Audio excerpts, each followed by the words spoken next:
मी प्रथमतः मनीषा मॅडम यांचे मनापासून आभार मानतो की या कार्यक्रमासाठी त्यांनी मी एक वक्ता म्हणून योग्य आहे असं समजलं आणि मला खूप आनंद झाला.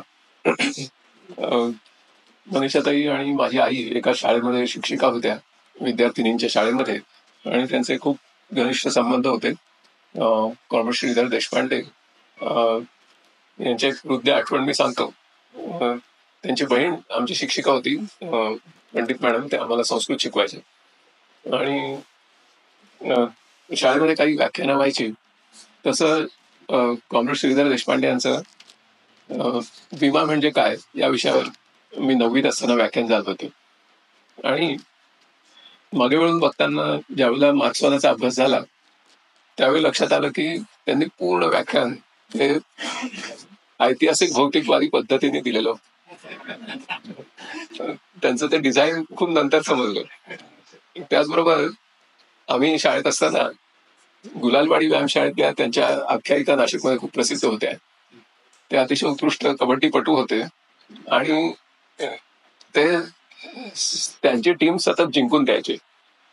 आणि एक दिलदार व्यक्तिमत्व जे आता आपण ऐकलं तसंच त्यांचं होतं. आणि दुसरं म्हणजे ते नेहमी स्कूटरवरून मागे मनीषाताईंना घेऊन आमच्या चांदवडकर लेनमधून वरती येताना मला दिसायचे. आणि मग मी म्हणायचो की हा ते विम्यावर ज्यांनी आपल्याला व्याख्यान दिलं होतं ते हेच असे. त्यांच्याविषयी माझे वडील खूप मनापासून भरभरून बोलत असत आणि त्यांचं येणं जाणं पण होतं. परंतु मी नाशिक सोडल्याला खूप वर्ष होऊन गेली, त्याच्यामुळे मध्ये खंड पडला. साधनेच्या बालकुमार दिवाळी अंकामध्ये विज्ञान म्हणजे काय या विषयावर लहान मुलांसाठी मी एक लेख लिहिला. योगायोगाने मनीषाताईंनी तो वाचला आणि आमच्या विनोद शिरसाटांचा एक शिरस्ता आहे की त्या लेखाच्या खाली लेखकाचा फोन नंबर द्यावा लागतो. त्याप्रमाणे माझा फोन नंबर होता आणि त्याच्यावरून त्यांनी मला फोन केला. खूप वर्षांनी त्या खूप भरभरून बोलल्या माझ्या आईच्या आठवणी आणि सगळ्याच आमच्या त्यावेळच्या लोकांच्या.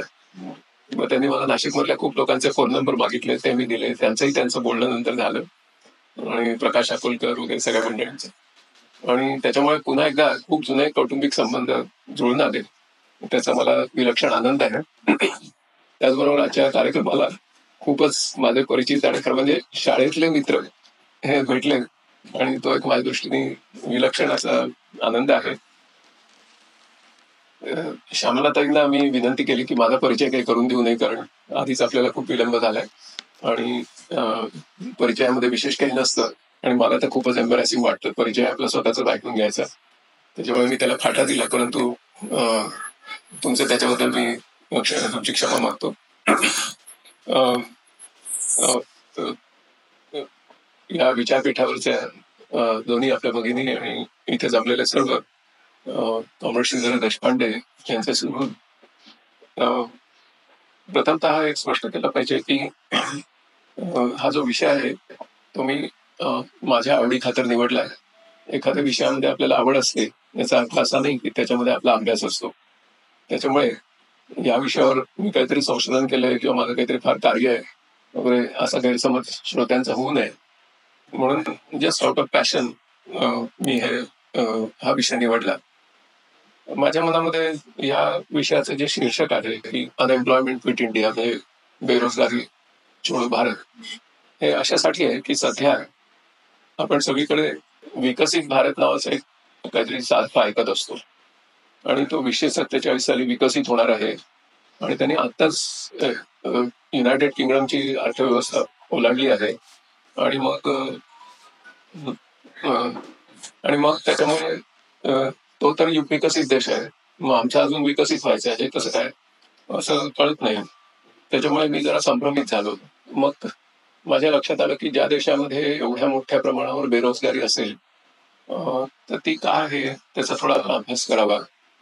आणि त्याचा अभ्यास करता करता करता हे लक्षात आलं की आपल्याला 2042 सालापर्यंत जर आपण ही बेरोजगारी क्विट इंडिया करू शकलो तरच 2047 साली तुम्हाला विकसित भारत नावाची गोष्ट करता येईल.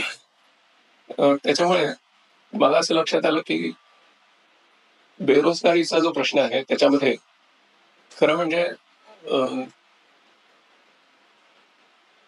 रोजगारक्षम असे जे आपल्या भारतातले आपले बांधव आहेत त्यांच्या हा स्वातंत्र्याचा प्रश्न आहे, त्यांच्या आत्मसन्मानाचा प्रश्न आहे, त्याचबरोबर हा एक समतेचा प्रश्न आहे. बेरोजगार युवांमध्ये जागृती होऊ नये याच्यामुळे सध्याची द्वेषभावना पसरवली जाते, त्याच्यामुळे हा बंधुतेचा प्रश्न आहे. आणि त्याचबरोबर ज्या प्रकारचा अन्याय त्यांच्यावर होतोय त्यामुळे हा एक सामाजिक न्यायाचा सुद्धा लढा आहे. या दृष्टीने येत्या 18 वर्षात एक संघर्ष करण्याची प्रेरणा ह्या शीर्षकामध्ये आपल्याला मिळते. आणि हा संघर्ष केल्याशिवाय आपल्याला हा प्रश्न सोडवता येणार नाही. या जाणीवेतून हे शीर्षक मी द्यायचं ठरवलं. संयोजकांचे आभार मानतो की त्यांनी फार माझ्या या शीर्षकाची चिकित्सा न करता ते स्वीकारलं, ते छापलं. परंतु हे प्रदीर्घ चालणाऱ्या संघर्षाची सुरुवात आहे. त्याच्यामध्ये पूर्वीपासून अनेक लोकांनी योगदान दिलेलं आहे. त्या सगळ्यांचा नामोल्लेख आता वेळाभावी मी करणार नाही, पण खूप जणांनी हा लढा लढलेला आहे. आणि त्यामुळे खरं म्हणजे खूप मोठ्या संख्येच्या भारतीय जनतेला आपल्या चंगळवादी जीवनशैलीमध्ये साधन रूप वापरणं, त्यांच्याकडे एक साधन म्हणून बघणं, यामध्ये ह्या बेरोजगारीचं मूळ दडलेलं आहे. त्याच्यामुळे हा जसा एक आर्थिक लढा आहे, जसा एक सामाजिक लढा आहे, तसाच माणसाने माणसाकडे कसं बघावं या संबंधीचा एक सांस्कृतिक लढा सुद्धा आहे. आणि ते त्याचं जे परिमाण आहे ते समजून घेतल्याशिवाय या लढ्याला एक समग्रता येऊ शकत नाही. बेरोजगारी हा जो विषय आहे तर त्याचं प्रमाण जे आहे ते तुम्ही जाणता. अलीकडेच अनेक अहवाल प्रसिद्ध झाले आहेत आणि त्याचा सगळ्यांनी अभ्यास केलेला असेल. आणि त्याच्यामुळे आपल्याला लक्षात येते की याचं प्रमाण हे का एक मोठ्या अरिष्ठामध्ये परावर्तित होईल एवढं मोठं झालेलं आहे. एक आर्थिक, सामाजिक, सांस्कृतिक अशा प्रकारचं एक अरिष्ट येत आहे. आणि ते भारतासारख्या ज्या देशामध्ये 50% लोकसंख्या ही वयवर्षी 25च्या खाली आहे अशा देशामध्ये एक महाअरिष्ट म्हणून आपलं एक मोठं असं एक संकट देशापुढचं आहे. आणि त्याच्यामुळे आपल्याला या देशामध्ये जर शांतता, समृद्धी, सुरक्षितता आणि त्याच्यातून निर्माण होणारा एक सुसंस्कृत असा समाज निर्माण करायचा असेल तर या देशाला प्रथमतः बेरोजगारीच्या प्रश्नाला थेट भिडावं लागेल. आता याचं जे प्रमाण आहे त्या प्रमाणामध्ये जर आपण लक्ष घातलं तर आपल्या लक्षात येईल की आताच प्रोफेसर मिलिंद वाघ यांचं खूप छान व्याख्यान झालं. त्यांनी नॅशनल एज्युकेशन पॉलिसीचा उल्लेख केला. नॅशनल एज्युकेशन पॉलिसीच्या हायर एज्युकेशनचा जो भाग सुरू होतो 33व्या पानापासून त्याच्यामध्ये असं म्हटलंय की आमचं उद्दिष्ट काय आहे तर आम्हाला उच्च शिक्षणामध्ये ग्रॉस एनरोलमेंट रेशो हा 50% करायचा 2035 सालापर्यंत. याचा अर्थ असा की 18 ते 23 वयोगटातल्या जे भारतामधले सगळे युवा आहेत, युवा म्हणजे युवक आणि युवती, यांना आम्हाला उच्च शिक्षणाच्या परिधामध्ये आणायचंय. या वाक्याचा दुसरा एक अर्थ जो होतो तो महत्वाचा आहे. त्याचा अर्थ असा की या वयोगटातले उरलेले 50% जे युवा आहेत त्यांना आम्ही उच्च शिक्षणात आणू शकत नाही, याची ती कबुली आहे. आता ते जे युवा आहेत जे 10वी ते 12वी यापर्यंत कसं बसं शिक्षण करतात, निकृष्ट दर्जाचं करतात, त्यांच्यामध्ये बेरोजगारीचं प्रमाण हे 2000 साली 35% होतं. आणि परवाच ILOचा इंटरनॅशनल लेबर ऑर्गनायझेशनचा जो रिपोर्ट आलेला आहे त्याच्यामध्ये 2022 साली ते 65% झालेलं आहे. म्हणजे आपण कुठल्या एका म्हणजे बोलक्यावर उभे आहोत ते आपल्याला समजू शकेल. आता याचा जो परिणाम आहे सामाजिक परिणाम तो तुम्ही जाणता की माणूस काय आहे, तर what is the anthropological view of man, की माणूस ही जी गोष्ट आहे म्हणजे मनुष्यत्व, त्याला कर्तृत्वाचं स्वातंत्र्य लाभलेलं आहे. ते त्या स्वातंत्र्यावर ज्यावेळी गदा येते त्यावेळी तुम्ही त्या मनुष्यत्वाचा बळी घेता. त्याच्यामुळे हा जो युवा आहे तो आक्रोश करतो आहे की मला काहीतरी करायचंय, मला निर्मिती करायची आहे, मला स्वतःच्या पायावर उभं राहायचंय आणि मला माझ्या सर्जनशीलतेतून समाजाला पण काहीतरी द्यायचंय आणि समाजाने मला ती संधी दिली पाहिजे, आणि तशी ती त्याला मिळत नाहीये. म्हणजे एक प्रकारे हे मनुष्यत्वाचं अवमूल्यन आपण करतो. दुसरी गोष्ट अशी की ज्या देशाच्या संविधानाने स्वातंत्र्य, समता, बंधुता, सामाजिक न्याय वगैरे या गोष्टी सांगितल्या त्या देशामध्ये त्याच्या नागरिकत्वाचं पण आपण बळी देतोय. कारण त्याचा आत्मसन्मान, त्याला मिळणारी सामाजिक प्रतिष्ठा या सगळ्यापासून आपण त्याला वंचित करतो. आणि मग जी चर्चा होते ती खूपच वेगळ्या दिशेने होते. जी चर्चा होते ती अशी होते की हे जे युवा आहेत हे अलीकडे ना फार बेफिकीर झालेत. त्यांचं कशात लक्ष नाही, ते स्मार्टफोनमध्ये बिझी असतात, ते व्यसनाधीन होत आहेत, ते व्यभिचारी होत आहेत. त्याच्यामधून आमच्या पुण्यासारख्या ठिकाणी कोयता गँग तयार होते, कदाचित नाशिकमध्ये असतील, नक्षलवादाकडे, दहशतवादाकडे जात आहेत. आणि ह्या सगळ्या युवांना अजून घेरलं जात आहे ते म्हणजे जात आणि धर्म याच्या संबंधी त्यांच्या मेंदूची धुलाई केली जाते आणि त्यांच्या मोठेच्या मोठे जथे हे निर्माण करून त्यांच्या झुंडी तयार केल्या जातात.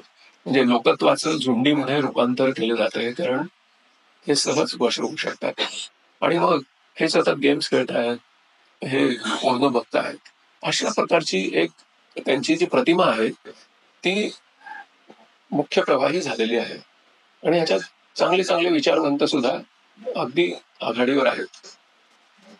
म्हणजे आपण असं समजतोय की त्यांना रोजगार मिळणं हे त्यांच्या वैयक्तिक गुणवत्तेचा, त्यांच्या वैयक्तिक पात्रतेचा हा त्यांचा पूर्णपणे पर्सनल असा प्रश्न आहे आणि त्याच्यामध्ये ते मागे पडतायत. त्यांचं शिक्षणामध्ये लक्ष नाहीये आणि म्हणून ते बेरोजगार आहे. हे जर एकदा त्याचं विश्लेषण आपण मान्य केलं तर मग एकंदर त्यांना दोष देणं, त्यांच्या गुन्हेगारीकरणाविरुद्ध त्यांच्यावर पोलिसी हे चालवलं पाहिजे वगैरे वगैरे, अशा सगळ्या प्रकारची ती पुढची जी सगळी जी त्याची तार्किक जी निष्पत्ती आहे ती निर्माण होते. प्रश्न कुठे आहे? प्रश्न असा आहे की त्यांच्या बालशिक्षणापासून आम्ही त्यांचा बळी दिला. भारताने ज्यावेळेला खाऊजा स्वीकारलं 1991 साली, त्यावेळेला आपण प्रथमतः शिक्षण ही एक क्रयवस्तू बनवून टाकली. शिक्षण विकत घेण्याची गोष्ट, बाजारात व्यापारीकरण, बाजारीकरण हा जो प्रश्न आहे ते आम्ही एकदा स्वीकारलं. मग आता काय झालं की शिक्षण, प्रशिक्षण, त्याचबरोबर प्रशासन आणि रोजगार या सगळ्यांचा एकमेकाशी काहीही संबंध नाही, बाजार व्यवस्था यांची काळजी घेईल अशा एका गृहीतकावर संबंध ही चारही जी क्षेत्र आहेत ती अवलंबून झाली. आता याच्या संबंधी मूलभूत जे चिंतन झालेलं आहे जगामध्ये ते या मंचाने सुद्धा विचारात घेतलं पाहिजे. 2000 साली ज्यांना नोबेल पुरस्कार मिळाला असे प्रोफेसर जे जे हेकमन, त्यांचं एक हेकमन इक्वेशन आहे. मी त्या म्हणजे इक्वेशन नाही सांगणार, काळजी करू नका, थोडा वेळा नाही आता. पण हेकमन फ्रेमवर्क मध्ये त्यांनी जगाला काय दाखवून दिलं, 110 देशाचा अभ्यास करून त्यांनी हा निष्कर्ष काढला की early enough you invest in the children, greater or the returns on investment. पूर्णपणे इकॉनॉमिक थिसिस आहे, इकॉनॉमिक्स मधलं नोबेल प्राइज आहे. ओके. त्याच्यामुळे त्यांनी 110 देशातल्या लहान मुलांच्या जडणघडणीचा अभ्यास करून ते या निष्कर्षाप्रत आले की ज्या देशांना प्रगत देश व्हायचे असेल त्यांनी त्यांच्या बालशिक्षणापासून त्या मुलांमध्ये गुंतवणूक करायला पाहिजे. आमच्याकडे आम्ही त्याला खर्च समजायला सुरुवात केली 91 नंतर. आणि आता जे महापालिकांच्या शाळांचं वर्णन झालं, तर मुंबई महानगरपालिकेच्या या शाळांमध्ये काय करता येईल याच्या संबंधी एक समिती नेमली होती. त्याचा मी सदस्य होतो, म्हणून अनेक शाळांमध्ये मला जाण्याची वेळ आली. इतकं विदारक चित्र आहे की मुंबईच्या मध्यवस्तीत असलेल्या शाळा, मोठी पटांगण आहेत, सुंदर इमारती आहेत, रिकाम्या आहेत, आणि त्याच्यामध्ये अतिशय कडक आणि अतिशय दिमागदार अशा पोशाखातले सिक्युरिटी गार्ड्स आपण केलेले आहेत, की ज्यामुळे आजूबाजूच्या परिसरातल्या लोकांनी तिथे झोपडपट्ट्या करू नयेत. याच्यासाठी सिक्युरिटी गार्डचं पेमेंट आहे, त्या पार्टीजना कॉन्ट्रॅक्ट आहे. अशी मुंबईतल्या मध्यवस्तीतल्या शाळांची परिस्थिती आहे. ज्या शाळांमध्ये पूर्वी डॉक्टर मशेलकरांसारखे लोक शिकले, त्या शाळांची ही परिस्थिती आपण करून टाकली. आता पुढचा प्रश्न हा आहे की हे जे विद्यार्थी आहेत ज्यांना रोजगार मिळत नाही, कारण त्यांच्यासाठी उच्च शिक्षण नाहीच आहे. आमचं धोरणच आहे माहिती, 35 सालापर्यंत आम्हाला 50% जायचं.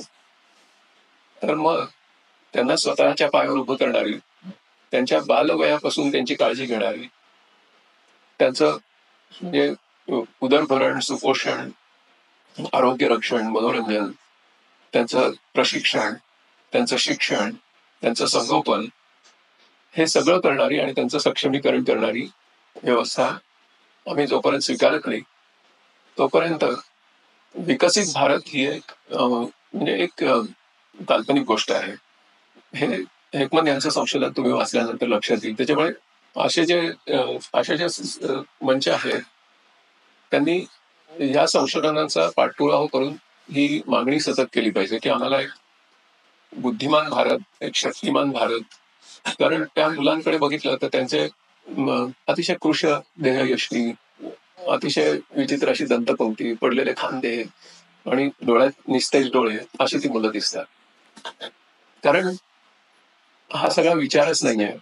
आणि त्याच्यामुळे फक्त भाषण आहेत की आमचा डेमोग्राफिक डिव्हिडंड आम्हाला करायचंय वगैरे, लोकसंख्येचा लाभांश आम्हाला मिळवायचा, ही सगळी बाता आहेत.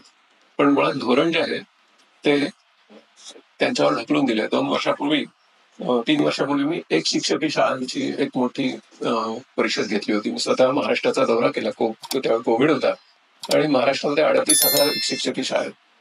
तर प्रत्येक जिल्ह्यात जाऊन त्या शिक्षकांना प्रातिनिधिक स्वरूपात भेटलो आणि त्यांची दुःख समजून घेतली.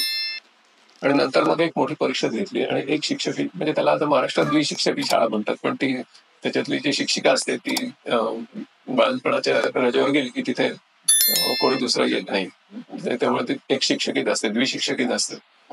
तर त्या शाळांचं सक्षमीकरण करण्याचा अहवाल त्यावेळेच्या शिक्षण मंत्री वर्षा गायकवाड यांनी दिला. त्याच्यावर काही झालं नाही आणि समूह शाळांचा कार्यक्रम समोर आला, ज्याच्याबद्दल आता प्रोफेसर वाघ बोलत होते. पण सर्वात महत्वाची गोष्ट अशी की हे लोक बेरोजगार राहतात याचं कारण यांच्या बालशिक्षणापासून आम्ही त्यांच्या संगोपनापासून दुर्लक्ष केलेलं आहे, आणि म्हणून त्याची परिणती याच्यामध्ये झालेली आहे. त्याच्यामुळे आपल्याला बेरोजगारीच्या प्रश्नावर जात असताना पहिल्यांदा ही प्रकर्षाने मागणी करावी लागेल, त्याच्यासाठी हा संघर्ष करावा लागेल. म्हणून मी 18 वर्षाचा जो कालखंड म्हटलं होतं तेवढ्यासाठी म्हटलं, कारण जाग यायला समाजाला वेळ लागतो. आणि त्यासंबंधी काम करत असतानाच पुढची महत्वाची गोष्ट म्हणजे की आज एवढ्या मोठ्या प्रमाणात हे युवा हे का नोकरी मागतायत, का बरं आरक्षण मागतायत? तर एक स्पष्ट आहे की शेतीतल्या आरक्षणाचा हा एक परिपाक आहे. शेतीमध्ये योग्य ते बाजारभाव मिळत नाहीये, ही गोष्ट तर सगळ्यांना माहितीच आहे. पण त्याहीपेक्षा पुढे जाऊन शेतीमध्ये ज्या निविष्ट म्हणजे जे इनपुट्स आहेत ती महाग होत आहेत. त्याचबरोबर हवामानातले बदल हे एक मोठं संकट आहे. शेतीच्या जमिनीची उत्पादकता कमी होते, कारण त्याची काळजी घ्यायला, तिला विश्रांती द्यायला आमच्याकडे सवड नाही, कारण आम्हाला कॅश क्रॉप घ्यायला लागतं. त्याच्यामुळे ते संकट आहे. दुसरी गोष्ट म्हणजे शेतकऱ्याचं जे उत्पन्न आहे ते पेरिशेबल आहे, ते नाशवंत आहे. त्याच्यामुळे त्याच्या स्टोरेजच्या फारशा व्यवस्था नाहीत, त्याची सप्लाय चेन जी आहे ती वीक आहे. त्याचबरोबर जे त्याच्यातले मध्यस्थ आहेत त्यांचा वाटा खूप मोठा आहे, आणि शेतकऱ्याला तातडीच्या पैशाची निकड असते, आणि त्याच्यामुळे तो हताश असतो आणि तो कुठल्याही प्रकारची तडजोड व्यवहारामध्ये करायला तयार असतो. इतकंच नव्हे तर तो उलटी पट्टी घ्यायला सुद्धा तयार असतो. आणि ही त्याची जी शोकांतिका आहे. त्याच्यामुळे त्याचबरोबर त्या घरामध्ये तुकडे होत आहेत, जमिनीचे लँड पार्सल्स छोटी छोटी होत आहेत आणि त्याच्यावर एवढं कुटुंब चालणं अशक्य आहे. आणि त्याचा एक परिणाम म्हणून एक छोटी अशी बेरोजगारी निर्माण झाली आणि ती म्हणजे या शेतकरी कुटुंबातल्या स्त्रियांची. कारण पूर्वी अख्खं कुटुंब त्याच्यावर मोलमजुरी करून काहीतरी करू शकत होतं, पण आता त्या स्त्रिया त्याच्यातून बाहेर पडल्या आणि त्याच्यामुळे जागतिक जर प्रमाण तुम्ही बघितलं की वर्कफोर्स, लेबर फोर्स, तर त्याच्यामुळे साधारणपणे 60% पुरुष असतात आणि 48% स्त्रिया असतात. भारतामध्ये हे प्रमाण पुरुषांमध्ये 51% आणि स्त्रियांमध्ये 24% आहे. म्हणजे प्रथमतः एक छोटी बेरोजगारी किंवा एक अर्ध बेरोजगारी अशी एक व्यवस्था त्याच्यात निर्माण होतं. हा एकाच वेळी बाजार, सावकार, सरकार आणि हवामान बदलाचा हाहाकार अशा चारही गोष्टी एकत्र त्याच्यावर आक्रमण करतायत आणि त्याच्यामुळे मग त्याला आत्महत्येकडे जाण्याशिवाय मार्ग राहत नाही. आणि त्याची जी मुलं आहेत त्यांचं काहीतरी भलं व्हावं, त्यांना एक कायमस्वरूपी नोकरी मिळावी, 1 तारखेला पगार व्हावा आणि आपल्या कुटुंबाचं भलं व्हावं, यामुळे असलेली जमीन विकून त्यांना स्पर्धा परीक्षेला बसवण्याचा कार्यक्रम चालू आहे. आणि या स्पर्धा परीक्षांना बसणारी लक्षावधी मुलं, व्हॉल्यूम कमी करायचं जो, या स्पर्धा परीक्षांना बसणारी कुठे आहेत ते, थोडं थोडं स्पर्धा परीक्षांना बसणारी जी, आवाज येतोय? हा, स्पर्धा परीक्षांना बसणारी जी मुलं आहेत तर ती लक्षावधीच्या संख्येने आमच्या पुण्यामध्ये असतात आणि त्याच्यामधलं यशाचं प्रमाण थोडं वाढवा किंचित, त्याच्यातलं यशाचं थोडं वाढवा, त्याच्यातलं यशाचं जे प्रमाण आहे ते तुम्हाला मी वेगळं सांगण्याची गरज नाही. त्याच्यामुळे त्यांना आपण असं म्हणतो की तू स्पर्धेमध्ये टिकू शकत नाहीस. म्हणजे विकास किंवा विकसित देश, या विकासाची नक्की संकल्पना काय आहे? विकास कशाला म्हणतात? तर ज्यावेळी त्या देशातल्या प्रत्येक नागरिकाला मल्टिप्लिसिटी ऑफ एक्सरसायझेबल ऑप्शन, त्याला अनेक पर्याय त्याची सर्जनशीलता दाखवण्यासाठी उपलब्ध असतात, त्याला विकसित समाज असं म्हणतात. इथे त्याला कुठलाच पर्याय नाही. त्याच्यामुळे तो बेरोजगार आहे हे न सांगण्यासाठी तो पुण्याला कलेक्टर क्लासला येतो. त्याची आई गावात सांगते की तो कलेक्टर क्लासला गेलेला आहे आणि काही वर्षांनी तो परत जातो. त्यावेळेला काय सांगितलं जातं की तू स्पर्धेमध्ये टिकला नाहीस, तुझा अभ्यास कमी पडला, तुझी बुद्धिमत्ता कमी पडली. म्हणजे पुन्हा एकदा तुमच्या लक्षात येईल की तुम्ही त्या युवाला खच्चीकरण त्याचं करता आणि हा जणू काही त्याचा वैयक्तिक प्रश्न आहे. अशा पद्धतीने संपूर्ण समाजामध्ये चर्चा, मेनस्ट्रीम चर्चा हीच चालू असते आणि त्यांना अशी काही रोल मॉडेल दाखवली जातात जे अपवादात्मक असतात आणि मग त्या प्रत्येक मुलाला ब्रेन वॉश केलं जातं. अशा असंख्य मुलांच्या समोर मी संवाद केलेला आहे आणि लोकांनी मला बोलवलंय कुठल्या विषयावर बोलायला, त्यांना प्लॅन बी सांगा. तर मी स्वतःची फजिती करून घेतो त्या व्यासपीठांवर. मी त्या भरलेल्या भरगच्च सभागृहांमध्ये असं विचारतो की तुमच्यातल्या ह्याच्यातलं कोणाला तरी प्लॅन बी ऐकायचा आहे का? तर ती सगळी मुलं सांगतात जोरजोरात की नाही नाही नाही. आणि मग संयोजकांची मोठी पंचायत होते की आपण या माणसाला कशाला बोललो, हा विक्षिप्त दिसतो. आणि त्याचं एकच कारण असतं की त्यांना प्लॅन ए बाकीच्यांना मिळणार नाहीये पण तुला नक्की मिळणार आहे हे सांगितलं जातं. त्याला ब्रेन वॉश केलेलं असतं. आणि ती मुलं आपल्याशी वैयक्तिक बोलताना तसंच म्हणतात की सर तुम्ही सांगताय ते सगळं लॉजिकल आहे, पण ते जे सिलेक्ट होणार आहेत ना त्याच्यात मी आहे. ओके.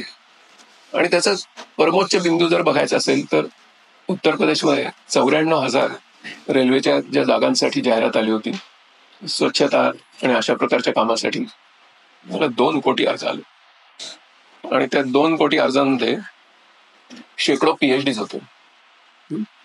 आणि त्याच्यामुळे म्हणजे आपलं शिक्षण, आपले रोजगार, आपली विकासाची संकल्पना, आपलं प्रशिक्षण यांचा एकमेकात काहीही मेळ कसा बसणार नाही याचंच जणू काही नियोजन केलं गेलं की काय, अशी शंका यावी अशी परिस्थिती आहे. कारण हे आपोआप घडू शकत नाही.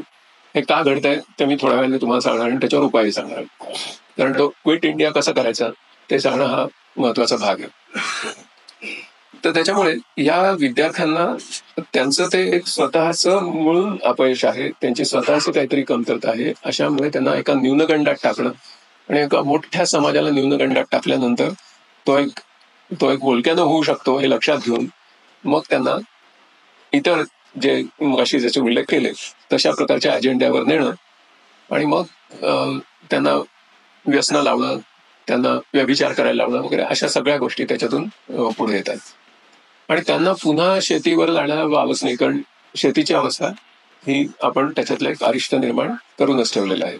अशा परिस्थितीमध्ये आपण जर बघितलं तर तिथे वाट काढायला जागा का नाहीये, तर आपल्या अर्थव्यवस्थेमध्ये जी आता परवाच्या दिवशी जे वर्ष संपलं त्याच्यात 293 लक्ष कोटींची झाली, तर त्या अर्थव्यवस्थेमध्ये 15% राष्ट्रीय जीडीपी मधला वाटा हा शेतीचा आहे, पण त्याच्यावर जवळजवळ 44% लेबर फोर्स आहे, म्हणजे काम करणारे लोक त्याच्यात प्रमाण 44%, म्हणजे 44%ला तुम्ही 15% वाटा देत आहे.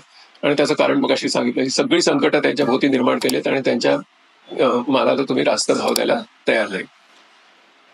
औद्योगिक जे उत्पादन आहे त्याच्यामध्ये त्याचा वाटा आहे 29%, त्याच्यावर लोक काम करतात 25%, आणि उरलेला जो 56% आहे तो जीडीपी मधला वाटा सेवा क्षेत्राचा आहे आणि 31% लोक त्याच्यामध्ये काम करतात. म्हणजे आमच्या शेतीमध्ये ज्या प्रकारची उत्पादकतेचा ह्रास झालेला आहे त्याच्यातून आमच्या बेरोजगारीचा प्रश्न हा निर्माण झालेला आहे. आणि त्याच्यामुळे आम्हाला तिथे काहीतरी विलक्षण वेगळं करून दाखवल्याशिवाय त्याच्यातून मार्ग नाही. आणि त्याच वेळी त्या जनतेची जी भावना आहे ती म्हणजे काहीही करून माझ्या मुलाला सरकारी नोकरी मिळाली पाहिजे ही आहे. ह्याच्यात त्यांचा एक सेन्स आहे. ओके, त्या सेन्सला साथ घातली की काही सोल्युशन्स आपल्या समोर येऊ शकतात. त्याच्याकडे आपण थोड्या वेळाने जाणार आहोत. आता विद्यार्थी, शिक्षण व्यवस्था म्हणजे शाळा, विद्यापीठ, त्याचप्रमाणे उद्योगधंदे की जे त्यांना नोकरी देऊ शकतात, शासन, त्या विद्यार्थ्यांचे पालक आणि समाज, अशा सगळ्या घटकांमध्ये एक जो तिढा निर्माण झाला आहे तो समजून घेण्यासारखा आहे. ह्या 12वी झालेल्या विद्यार्थ्यांशी इथे यशवंतराव चव्हाण मुक्त विद्यापीठातले आमचे काही सहकारी बसलेत, त्यांच्याबरोबर मी याच विषयावर 2012 मध्ये पहिला प्रयोग सुरू केला. आजही तो प्रयोग यशस्वी आहे की बेरोजगारीवर मात कशी करायची, विलक्षण यशस्वी आहे. म्हणजे माझ्याकडे तुमच्या परभणीच्या कुठे गेले, तुमच्या परभणीतल्या पण गरीब घरातल्या मुली येतात ज्यांना युरोपियन टॉयलेट कसं वापरायचं ते माहिती नसतं. माझ्याकडे शिकून त्या 3 वर्षांनी 10 लाख सॅलरी घेते. अतिशय यशस्वी प्रयोग. म्हणजे बेरोजगारीवर मात सध्याच्या परिस्थितीत सुद्धा काही प्रमाणात करता येते, पण त्याला ज्या विद्यार्थ्यांसाठी ते मी करतो त्यांच्यातून प्रतिसाद का नाही मिळत मोठ्या प्रमाणात. माझ्याकडे 5,000 विद्यार्थ्यांसाठी जागा असतात, 5,000 विद्यार्थ्यांसाठी काहीतरी सोय असते, पण तसे ते काय येत नाही. त्या मुलांची मी वर्षानुवर्ष बोलतो, माझ्या अगदी घरच्यासारखीच आहेत. त्याच्यामुळे त्याच्यातून काही आकलन समोर येते. त्या मुलांचं जे म्हणणं आहे ते म्हणजे त्यांना फुकट जरी शिक्षण दिलं तरी ते त्यांना परवडत नाही, त्यांना घरी 4 पैसे पाठवावे लागतात. आम्ही त्यांना पहिल्या वर्षी 8,000, दुसऱ्या वर्षी 9,000, तिसऱ्या वर्षी 10,000. आता ही गोष्ट लक्षात घेतली की तुम्हाला लक्षात येईल की 12वी पास झालेल्या विद्यार्थ्याची पहिली गरज काय आहे, तर त्याला उच्च शिक्षणामध्ये का जायचं नाहीये, तर ते फुकट दिलं तरी त्याला ते परवडत नाही. ही देशातल्या 70% जास्त लोकांची परिस्थिती आहे. दुसरी गोष्ट जी आहे ती शिक्षण संस्थांची. शिक्षण संस्थांचे म्हणजे आता उच्च शिक्षण संस्था आणि या उच्च माध्यमिक यांचे काही प्रश्न मी तुम्हाला सांगतो. 2023-24 जे प्रवेश झाले त्याच्यामध्ये माझ्याकडे आता अधिकृत आकडा नाहीये, पण तो लवकरच समोर येणारच सगळ्यांच्या. उच्च शिक्षणामध्ये महाराष्ट्रात प्रथम वर्षाला जे प्रवेश झाले त्याच्यामध्ये या वर्षी 2 लाखांनी घट झालेली आहे. मुद्दा नंबर 2, 12वीची जी ज्युनियर कॉलेजेस आहेत त्याच्यामध्ये खूप मोठ्या प्रमाणात विद्यार्थी हे पास होऊन सुद्धा गुणपत्रिका घ्यायला सुद्धा गेलेले नाहीत. याचं कारण त्यांना माहिती आहे की याचा काही उपयोग नाही. नंबर 3, ज्या विद्यार्थ्यांनी प्रवेश घेण्यासाठी प्रयत्न केलेला आहे महाविद्यालयांमध्ये त्यांनी फोन करून विचारलंय की कॉलेजला यावंच लागेल का. ज्यावेळी कॉलेज म्हणाला यावं लागेल त्यावेळी त्यांनी फोन ठेवून दिला, आणि जे कॉलेज म्हणाला यावं लागणार नाही तिथे ते गेलेले आहेत. 4 नंबर, तुमच्या हिंगोलीचंच उदाहरण घ्या. हिंगोलीमध्ये म्हणजे महाराष्ट्राचं आहे, मी आपल्या हिंगोलीच्या एका महाविद्यालयाचं सांगतोय. त्यातल्या 700 मुलांनी पहिल्या वर्षाला प्रवेश घेतला, पण पहिल्या सेमिस्टरचा स्वामी रामानंद तीर्थ मराठवाडा युनिव्हर्सिटीच्या परीक्षेचा अर्जच भरला नाही. 700 विद्यार्थ्यांचं वाटप झालं प्राध्यापकांमध्ये की त्यांना फोन करा, कारण त्या विद्यार्थ्यांना माहिती आहे की त्यांच्यामुळेच या लोकांच्या नोकऱ्या टिकून येते. त्याचा पूर्ण कॉन्फिडन्स आता मुलांना आहे. त्याच्यामुळे मुलांना त्यांनी म्हटलं की अरे तुम्ही परीक्षेचा अर्ज तरी भरा, कॉलेजला तर येत नाही ठीक आहे, पण निदान अर्ज भरा. मुलांनी असं सांगितलं की आम्ही आता अर्ज भरायला येऊ शकत नाही. म्हणजे बघा याच वर्षी कसा दुष्काळाची पण परिस्थिती, कोविड नंतरचा काळ, असे सगळा म्हणजे भरकटलेला एक युवा कसा होतो, आणि त्याचवेळी बाजार व्यवस्थेचं आक्रमण. त्या मुलांनी असं सांगितलं की आता आम्हाला मुंबई पुण्याला नोकऱ्या मिळाल्यात, त्याच्यामुळे आम्ही येऊ शकत नाही. कुठल्या नोकऱ्या मिळाल्या? स्विगी आणि झोमॅटो. म्हणजे पूर्णपणे असुरक्षित आणि अत्यंत तात्कालिक, कधीही काढून टाकलं जाईल, कुठलीही हमी नाही, ऍक्सिडेंटचा विमा नाही, काही नाही. पण त्यांना 4 पैसे मिळत आहेत खिशामध्ये आणि घरची परिस्थिती अशी आहे की 4 पैसे पाठवायला पाहिजे. त्याच्यामुळे आता कॉलेजला परत जाण्याचा प्रश्न नाही. त्याचबरोबर महाराष्ट्रातल्या किंवा देशातल्या महाविद्यालयांमध्ये जे विद्यार्थी पदवीधर झाले त्याच्यातल्या बहुसंख्य विद्यार्थी परत त्या महाविद्यालयामध्ये ट्रान्सफरन्स सर्टिफिकेट घ्यायला गेले नाहीत. याचा अर्थ असा की त्यांना कुठल्याही पदव्युत्तर शिक्षणामध्ये रस नाही. परिणामस्वरूप सावित्रीबाई फुले पुणे विद्यापीठाच्या मुख्य कॅम्पसवर अनेक पोस्ट ग्रॅज्युएट डिपार्टमेंट्समध्ये सिंगल डिजिट ऍडमिशन झाले आहेत. ओके, ही परिस्थिती आहे. म्हणजे आपली शिक्षण व्यवस्था ही आपल्याला स्वतःच्या पायावर उभं राहिलं किती म्हणजे सक्षम नाही हे ती मुलं वरून सांगतायत. मग त्यांनी मला असं सांगितलं निरनिराळ्या विद्यापीठाच्या अधिकाऱ्यांनी की आमच्याकडे प्रवेश झाले नाहीत, याचा अर्थ मुक्त विद्यापीठात प्रवेश झाले असतील. इथे मुक्त विद्यापीठाचे प्राध्यापक बसले, त्यांना तुम्ही विचारू शकता की त्यांच्याकडेही प्रवेश झालेले नाहीत. म्हणजे लपायला चान्सच नाहीये. म्हणजे मुलं आक्रोश करून सांगतायत की तुमच्या या व्यवस्थेचा मला उपयोग नाही. बरेच जण म्हणतात की शिक्षण आणि रोजगार याचा तसा काही संबंध नसतो. शिक्षणामध्ये त्यांना ज्ञान मिळालं पाहिजे, त्यांना काही कौशल्य शिकता आले पाहिजे, त्यांची काही मानसिकता घडली पाहिजे आणि त्यांना काही मूल्य मिळाली पाहिजे. खरं आहे, परंतु जी व्यवस्था मला माझ्या पायावर उभी करत नाही तिचा आता मला तिथे जाण्याचे काही कारण राहिलेलं नाही. याचं कारण पूर्वी निदान कंपन्या नोकरीला लागताना तुमच्याकडे पदवी आहे का असं विचारत होत्या. आता त्यांनी ते थांबवलंय. स्विगी आणि झोमॅटोला तुमच्या पदवीची गरज नाही आणि त्याच्यामुळे ते पडेल त्या सांगू त्या कंडिशन्सवर काम करणारी एक मोठी फौज त्यांना आता मिळालेली आहे. उबर म्हणा, हे सगळे जे हायपर लोकलायझेशनचे जे बिझनेस मॉडेल्स आलेली आहेत, लक्षावधी मुलं त्याच्यात आली आणि त्याच्यामुळे त्यांची एक साधन म्हणून एका ऐकतवाल्या वर्गाने त्यांचा उपयोग करायचं ठरवलं. त्यांच्या शोषणाची ती सुरुवात आहे. म्हणजे त्यांचा आत्मसन्मान, त्यांची सुरक्षितता वगैरे सगळी गेली खड्ड्यात. आणि या काही मुलांशी मी संवाद साधला.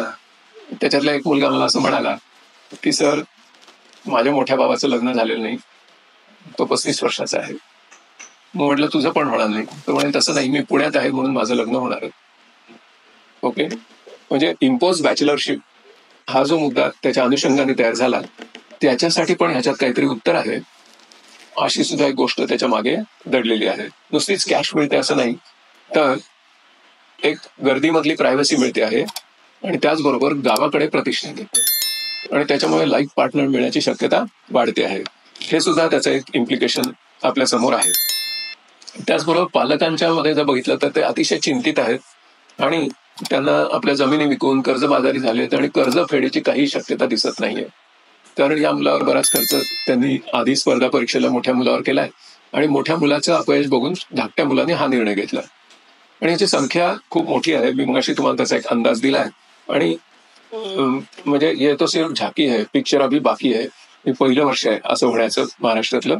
त्याच्यानंतर काय होईल तर मुंबई महानगरपालिकेच्या किंवा पुणे किंवा नाशिक महानगरपालिकेच्या शाळा जशा ओस पडलेल्या दिसतात तशी ही BA BCom BSc ची महाविद्यालय तुम्हाला ओस पडलेली दिसू शकतात. एवढं मोठं पब्लिक इन्फ्रास्ट्रक्चर किंवा तुमच्या प्रायव्हेट वाल्यांची भूतांग पडलेली दिसू शकतात. आणि एक ज्ञानयुगात जाणारा देश तयार करण्यासाठी ज्या प्रकारची अतिशय म्हणजे क्रिटिकल थिंकिंग असलेली एक मॅनपॉवर लागते, ज्याने अनेक विषय नीट अभ्यासलेले आहेत अशी जी मॅनपॉवर लागते ती या देशाला मिळू शकणार नाही. त्यांचं जे दुसरी बाजू आहे ती म्हणजे की दरवर्षी ऐकतवाला वर्ग आपल्या विद्यार्थ्यांना, आपल्या मुलांना इथे भवितव्य नाहीच असं मानून त्यांना परदेशात पाठवते शिक्षणासाठी. दरवर्षीची जी रक्कम आहे ती 33,000 कोटी रुपये दरवर्षी परदेशी विद्यापीठांना भारतातले पालक देतात, आणि त्यांना भारतातल्या बँका या साधारणपणे 71 लाख रुपये कर्ज देतात, आणि त्यांची मुलं तिथे गेल्यानंतर ती फेडू शकतात, कारण तिथे उद्योगांमध्ये गुंतवणूक होते आहे, आणि त्याच्यामुळे या विद्यार्थ्यांना तिथे संधी मिळू शकते, आणि त्याचबरोबर त्यांच्या लोकसंख्येमध्ये घट होते, त्याच्यामुळे यांची गरजही असते. अशी एक दुसरी बाजू आहे, आणि त्याच्यामुळे त्यांची विद्यापीठं वेगळी, त्यांची महाविद्यालय वेगळी, आणि त्यांची पुढची व्यवस्था वेगळी. आणि ते जे तयार झाले, त्यांचे जे पालक आहेत, त्यांच्याकडे जे काही संपत्ती आली ती सगळी या समाजाच्या शोषणातून आलेली आहे, कारण तुम्ही 44% 15% देताय, त्याच्यातून ती आलेली आहे. पण त्यांना असं वाटतं की त्यांनी स्वकष्टाने ती मिळवलेली आहे, आणि त्याच्याबद्दल ते अतिशय अभिमानी आहेत. त्याची पुढची परिणती अशी आहे, दुसरी एक छुपी बेरोजगारी, की यांची जी मुलं आहेत ही काही जण तिकडे जातात वगैरे, सगळं ठीक आहे, पण अलीकडे ते पॅक करून परत येतात, आणि पॅक करून परत आल्यानंतर ते आपल्या आई वडिलांना असं सांगतात, ते म्हणतात की अरे तिथे तू नोकरी करत होतास, इथे कशासाठी? तर त्याच्यावर ते असं म्हणतात की तुमचं आता सेव्हिंग एवढं आहे आणि मी एकुलता एक आहे, तर मी आता वर्क लाईफ बॅलन्स करणार आहे, आणि त्याच्यामुळे मी आता परत आले आहे किंवा परत आलो आहे. ही एक वेगळी, आणि त्यांचं जे त्यांच्याकडे जे वर्कड जमलेली आहे ती एवढी आहे की पुन्हा या गरीब समाजाला ते साधन म्हणून वापरून त्यांची एक ऐषारामी अशी जीवन पद्धती जगू शकणार आहेत. म्हणजे समृद्धी महामार्गाच्या मध्ये जे लँड ॲक्विजिशन झालं आता तुमच्याकडे वगैरे, ते तुमच्या समोर आहे की कशासाठी, कोणासाठी झालंय ते, त्याला आपण विकास म्हणतोय. त्याच्यामुळे विकासाची एक वेगळी परिभाषा देणं हे सुद्धा परिवर्तन चळवळीच्या समोरचं एक मोठं आव्हान आहे. आता असं करत असताना म्हणजे याच्यातल्या ज्या पुढच्या गोष्टी आहेत, की मग तुम्ही म्हणणार की मग यांना रोजगार देण्यासाठी किंवा यांना शिकवण्यासाठी सरकारकडे पैसेच नाहीये, तर तुम्ही काय बाता मारता की त्यांची बालपणापासून काळजी घ्यावी, त्यांना काहीतरी नोकऱ्या द्याव्या, हे करावं ते करावं. ज्या वेळेला अशा प्रकारचं अरिष्ट निर्माण होतं त्यावेळेला अगदी टोकाची भांडवलशाही असलेल्या देशामध्ये सुद्धा सरकार आपली भूमिका पार पडतं, आणि तिथे आपल्याला संघर्ष करून आपल्या देशातल्या सरकारांना आणावं लागेल. याचा एक उत्तम पुरावा म्हणजे अश्विनीताई इथे बसल्या, आणि त्या या विषयातले फारच तज्ज्ञ आहेत, त्यांच्यासमोर मी बोलणं म्हणजे थोडंसं एम्ब्रेसिंग आहे. पण तुम्हाला आठवत असेल की 72 साली आपल्याकडे तीव्र दुष्काळ पडला आणि लोकांच्या हाताला काम नव्हतं. त्यावेळेला तत्कालीन सरकारने इथे सगळे जे नोकऱ्या करणारे लोक आहेत त्यांच्या पेस्लिप मध्ये एक आयटम असतो बघा, profession tax. Yes or no? Yes or no? Yes. तो कशासाठी असतो? तर रोजगार हमी योजना चालवण्यासाठी, ग्रामीण रोजगार हमी योजना चालवण्यासाठी. बरोबर मी सांगते. तर म्हणजे सरकार एका भांडवलशाही व्यवस्थेमध्ये काय हस्तक्षेप करते याचं ते उत्तम उदाहरण आहे. आणि गेल्या 6 महिन्यामध्ये ग्रामीण रोजगार हमी योजनेमध्ये केवढ्या मोठ्या प्रमाणात लोक गेले काम मागायला, हे एक रेकॉर्डच आहे. त्याची खूप टवाळी आधी उडवली गेली आणि नंतर त्याला शरण जाण्याची वेळ आली. त्याच्यामुळे आपण जर बघितलं की आपल्या देशामध्ये एक जीवनमान चांगलं का नाही, तर त्याचं आपल्याला एक सिक्रेट सापडतं आणि त्याच्यातून एक सोल्युशन पण सापडतं. तर त्याचं सिक्रेट काय आहे की आपल्याकडची सार्वजनिक आरोग्य व्यवस्था, आपली शिक्षण व्यवस्था, आपली शासन प्रशासन व्यवस्था, आपल्याकडे एकंदर प्रदूषणाचं नियंत्रण, एकंदर जीवनमानाची स्थिती, या सगळ्यासाठी काम करायला लोकच नाही आहेत. हे सगळे प्रश्न आम्ही बाजार व्यवस्थेला हस्तांतरित केलेले आहेत. इथे आपल्या सगळ्याचं मूळ आहे. इकडच्या लोकांना 4 पैसे मिळाल्यानंतर हा देश सोडून जावासा वाटतो. याचं कारण इथे खूप पोल्युशन आहे, खूप ट्रॅफिकचे प्रश्न आहेत, नॉईज आहे, इथे कटकटी आहे, तिथे सगळं एकंदर कायद्याचं राज्य नाही, सगळं बेशिस्त आहे, असं सगळं वातावरण एक निर्माण झालेलं आहे. आणि हे का झालंय ह्याचा कोणी विचारच करत नाही. हे का झालंय हे जर थोडक्यात सांगायचं झालं तर मी अगदी टोकाची भांडवलशाही करणाऱ्या देशांचे आकडे तुम्हाला सांगतो, म्हणजे तुम्हाला हे लगेच कळेल की नॉर्वेमध्ये दर 1000 लोकसंख्येच्या मागे 159 लोक हे सरकारी नोकरीत आहेत.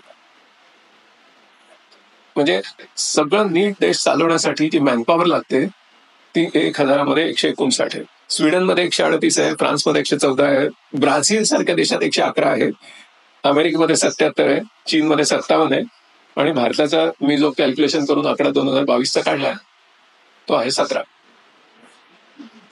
ओके.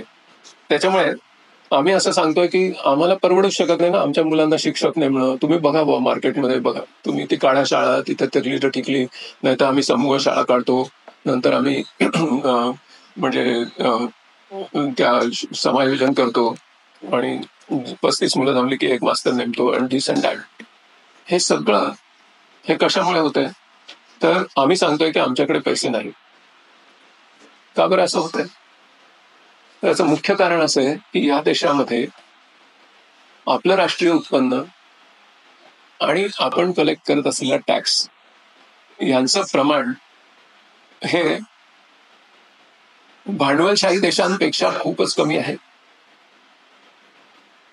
आपण असं समजतो की टॅक्स कमी केला की मग आम्ही खरं बाजार व्यवस्था स्वीकारली, टॅक्स वाढवला की आम्ही समाजवादी झालो. मग आता त्याची आकडेवारी आपण बघूया. ती आकडेवारी आपल्याला असं सांगते की भारतामध्ये सध्या म्हणजे गेल्या वर्षीची आकडे माझ्याकडे म्हणजे 22-23 वर्षे मला अजून मिळाले नाही, याचं प्रमाण 18% होतं. म्हणजे आमच्या टोटल राष्ट्रीय उत्पन्न आम्ही 18% फक्त कर लावलं. ओके. आता आता आमचीच कंपनी आहे, आमच्या कंपनीला कर होता 30%. नंतर सगळ्या डिडक्शनवरचा अधिकार सोडून द्या तर आम्ही तुम्हाला 25% म्हणू. त्यानंतर 2019 साली आमच्या अर्थमंत्र्यांनी एकाएकी घोषणा केली, कोणाची परमिशन नाही, चर्चा नाही, काही नाही, 1,45,000 कोटीचे टॅक्स माफ केले. त्यावेळी कोविड नव्हता लक्षात, 2019 सांगतोय मी, चूक व्हायला नको. माफ केले, सगळे देऊन टाकले. आता आमची जी वाटचाल आहे, आमचं धोरण आहे की आम्हाला 22.5% कसं जाते, 22.5 कडून 15% कसं जाते. म्हणजे आम्हाला जो ऐपतवाला वर्ग आहे त्याची जी संपत्ती आहे ती वाढवत न्यायची आहे. म्हणजे थोडक्यात आम्ही उत्पन्नाच्या आणि संपत्तीच्या केंद्रीकरणाकडे खूप वेगाने वाटचाल करतो आहोत. ओके. पूर्वीच्या सरकारनी, त्यावेळी काँग्रेस पक्षाचं सरकार होतं, त्यांनी इनहेरिटन्स टॅक्स रद्द केला, त्यांनी गिफ्ट टॅक्स रद्द केला. पुढचं जे सरकार आलं त्यांनी वेल्थ टॅक्स रद्द केला. असं करत करत करत आम्ही आमचं कर संकलन कमी कमी करत चालतो, अगदी सिस्टमॅटिकली. त्याचबरोबर ज्यावेळेला चिदंबरम यांनी प्रथम 2013 साली सिक्युरिटी ट्रान्झॅक्शन टॅक्स लावायला सुरुवात केली, आपल्या स्टॉक मार्केटवर जी ट्रान्झॅक्शन होतात, तुम्ही शेअर विकता, तुम्ही विकत घेतात, तर त्याची जी प्राइस असते त्याच्या काही पर्सेंटेज टॅक्स सुरू केला. तर त्याच्या विरुद्ध ब्रोकर्स आणि ट्रेडर्सचं मोठं आंदोलन झालं देशात, आणि त्यांनी तो कितीवर आणला? 0.1%. ओके, 0.1%. आणि त्याच्या अगेन्स्ट तुम्ही, म्हणजे माझा मुलगा जर्मनीमध्ये असतो, 40% टॅक्स, युरोपियन युनियनमध्ये 40%, भारतामध्ये 18%. ओके. नंतर दुसऱ्या देशातले काही टॅक्सेस मी तुम्हाला सांगतो की म्हणजे आपल्या एकच मिनिट हा, मी शोधतो ते, कारण मी ते शोधून आणले होते. हा, युरोपियन युनियनमध्ये 40%, US मध्ये 33%, मेक्सिको, ब्राझील, दक्षिण आफ्रिका 23 ते 26%. आम्ही कुठे चाललोय? 15% आमची चालू आहे वाटचाल. म्हणजे तुम्हाला सार्वजनिक कामं करायला पैसे शिल्लक राहणार नाहीत.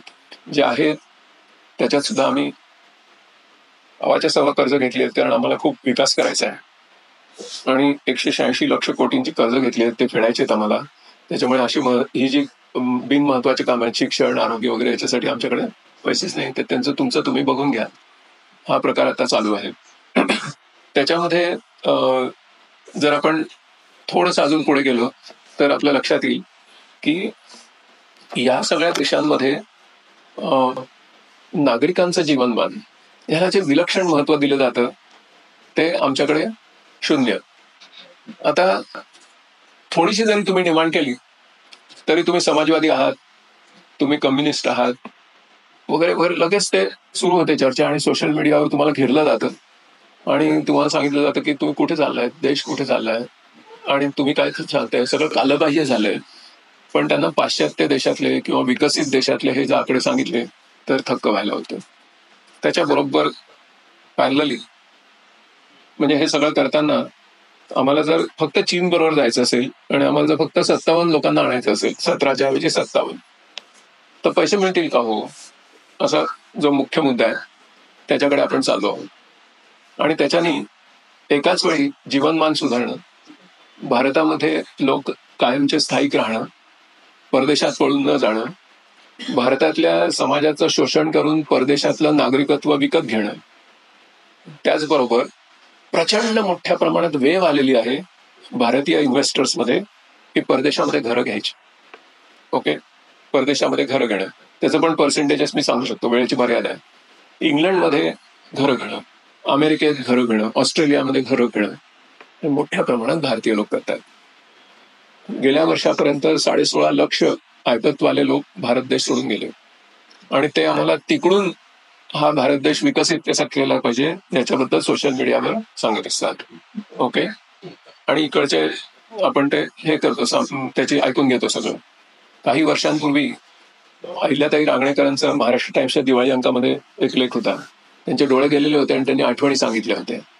त्या आठवणी सांगताना ते असं लिहित आहेत की आम्ही आंदोलनं केली, आमचे कार्यकर्ते मोरारजींच्या गोळीबाराला बळी पडले, त्याच्यातून आम्ही म्हणजे महागाई भत्त्याचा हक्क मिळवला आणि हे लोक एक खाट, एक कपाट, एक खोली, चाळीतली खोली देऊन हे 1 बेडरूम फ्लॅटमध्ये आले, पुढे 2 बेडरूम फ्लॅटमध्ये गेले त्याच महागाई भत्त्याच्या याच्यामुळे.